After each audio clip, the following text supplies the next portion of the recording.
Hello दोस्तों, welcome to the movie diaries. दोस्तों, आज की फिल्म यौमुद्दीन। कहानी इजिप्ट से शुरू हुई। एक कचरे का ढेर। वहाँ हम एक शख्स को देखते हैं, नाम है बेशे, जो यहीं से स्क्रैप इकट्ठा करता और उसे बेच अपना गुजारा करता। हम देखते हैं वो लेप्रोसी बीमारी से ग्रसित है, छूत की एक गंभीर बीमारी जिसका त्वचा आदि पर असर होता है और शरीर के कुछ अंग गलकर गिर जाते हैं, जिसे हम कुष्ठ रोग और कोढ़ भी कहते हैं। पर सही इलाज मिलने से अब वो इससे पूरी तरह रिकवर कर चुका है, लेकिन उसके चेहरे और हाथों पर इसका असर साफ दिखाई देता है। एक पत्थर में लोहे की रॉड फंसी थी। उस पत्थर को तोड़ते वक्त उसका एक पैर जख्मी हो गया। उसके पास एक गधा गाड़ी भी है, जिससे वो अपने स्क्रैप को यहाँ से वहाँ ले जाकर बेचता। आज ज़्यादा स्क्रैप उसे मिला नहीं, तो अच्छे पैसे भी इकट्ठा नहीं हुए। वहीं पास ही वो लीपर कॉलोनी में रहता है, जहां और भी कई सारे कुष्ठ रोग से ग्रसित मरीज रहा करते हैं। उसी कॉलोनी में अस्पताल भी है, जहां इन लोगों का इलाज और देखभाल किया जाता है।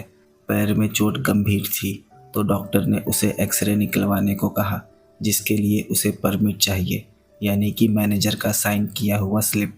यहाँ हमें पता चलता है कि बेशे की पत्नी भी है, जो इस वक्त दिमागी रूप से बीमार है, इसलिए उसे पास के अस्पताल में मेडिकल केयर में रखा गया है। जब से वो गई है, बेशे का घर खाली खाली सा लगने लगा है।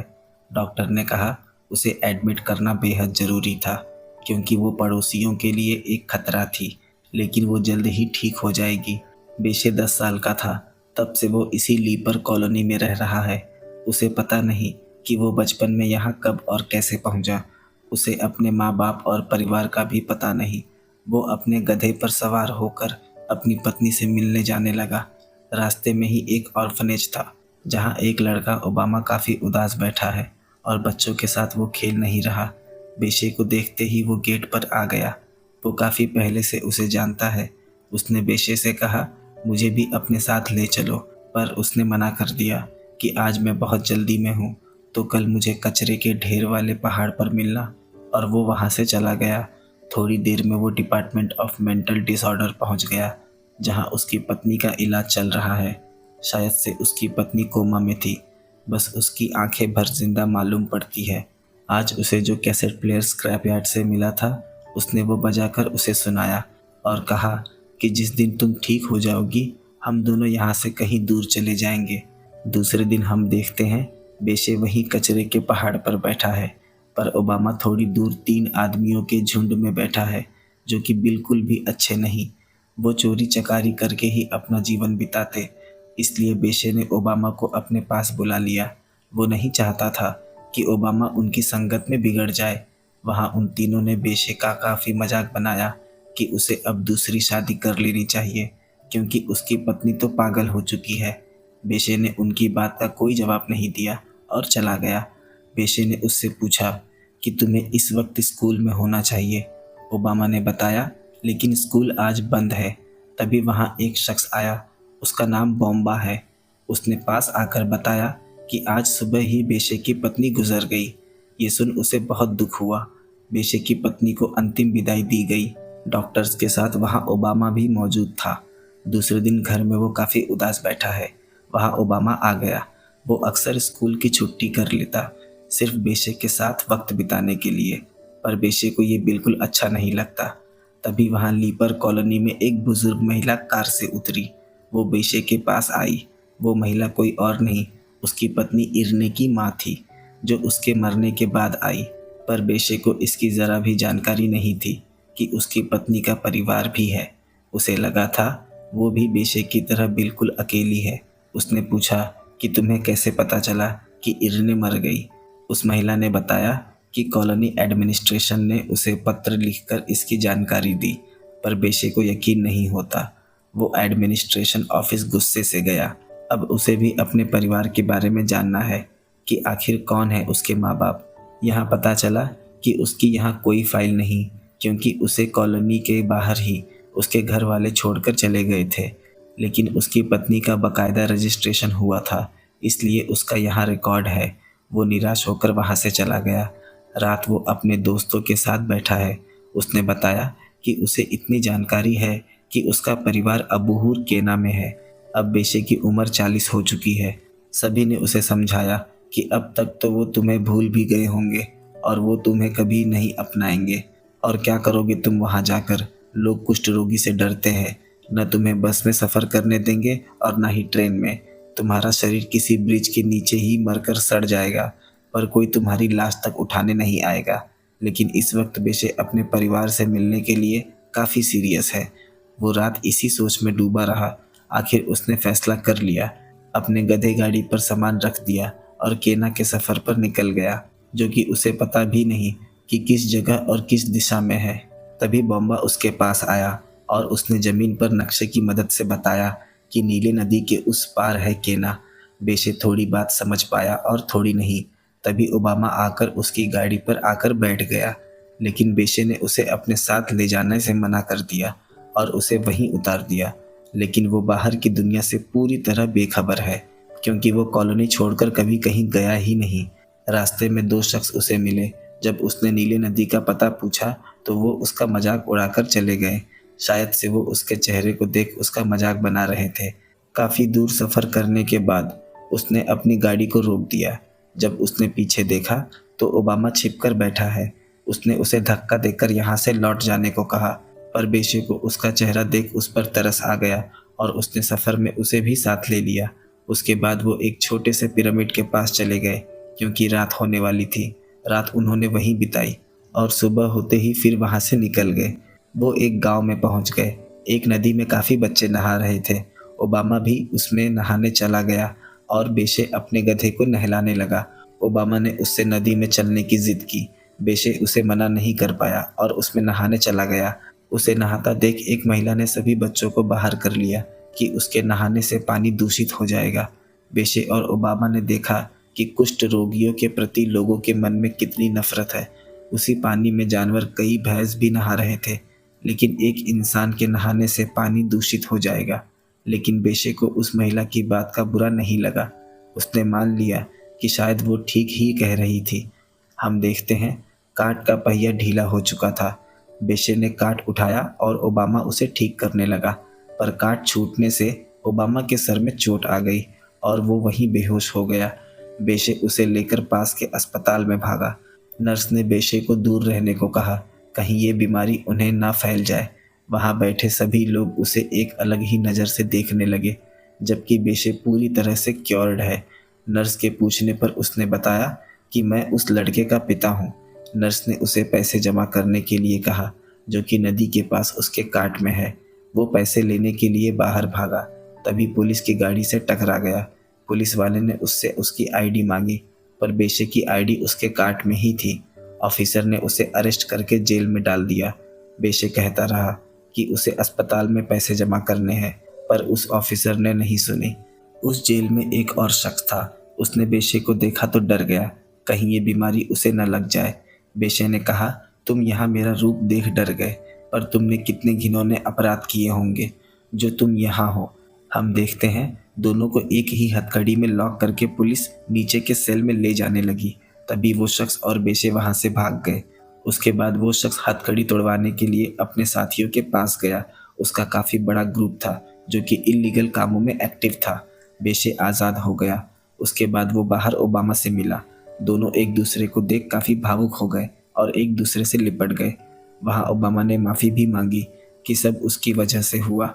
ना तो वो बेशे को नदी में उतरने के लिए फोर्स करता और ना ये सब उपद्रव होता, पर बेशे उससे बहुत नाराज़ मालूम पड़ता है, क्योंकि इसमें उसके सारे पैसे खर्च हो गए। रात उसने ओबामा से पूछा कि क्या हमें कॉलोनी फिर से लौट जाना चाहिए, क्योंकि यहाँ कोई उम्मीद नहीं दिखाई देती। पर ओबामा अब वापस उस जगह लौटकर नहीं जाना चाहता। रात हम देखते हैं बेशे को याद आने लगा, जब वो 10 साल का था तो उसके पिता उसे यहाँ छोड़ गए और कहा कि वो एक दिन उसे लेने ज़रूर वापस आएंगे। सुबह ओबामा ने उसे एक टोपी दी, जिसके सामने एक जालीदार कपड़ा लगा दिया, जिससे बेशे का चेहरा लोगों को दिखाई नहीं देगा और लोग उससे डरेंगे भी नहीं। रास्ते में उन्हें एक शख्स मिला। उसने कहा, मुझे भी अपने साथ ले चलो, मुझे अपना पंप ठीक करवाना है। वो और उसका बेटा दोनों कार्ट पर सवार हो गए। सभी नीले नदी पर पहुंच गए, जहां से फेरी उन्हें नदी पर ले जाएगी। लेकिन बेशे और ओबामा के पास पैसे नहीं। तो उस शख्स ने दोनों के टिकट के पैसे भी दिए। नदी पर होने के बाद शाम हो गई। वहाँ एक छोटा सा घर था। रात वो सभी आराम करने के लिए रुक गए। देर रात किसी आवाज़ से बेशे की नींद खुली। उसने खिड़की से देखा, वो शख्स और उसका बेटा गधे और उसकी गाड़ी को धक्का दे रहे। बेशे को पता चला कि वो एक चोर के साथ सफ़र पर था। बेशे के चिल्लाने पर दोनों वहाँ से भाग गए और उसका गधा गाड़ी चोरी होने से बच गया। उन्होंने सुबह का इंतज़ार न करते हुए रात ही वहाँ से निकल गए। वो एक रेगिस्तान इलाके में पहुँच गए। सामने से ट्रेन गुजरने वाली थी। उन्हें उसमें सवार होना था, पर उन्होंने देखा कि गधा थक चुका है और वो इस गाड़ी को और नहीं खींच सकता। इसलिए उन्होंने उस कार्ट को उससे अलग करके वहीं छोड़ दिया और गधे को अपने साथ लेकर आगे बढ़ गए।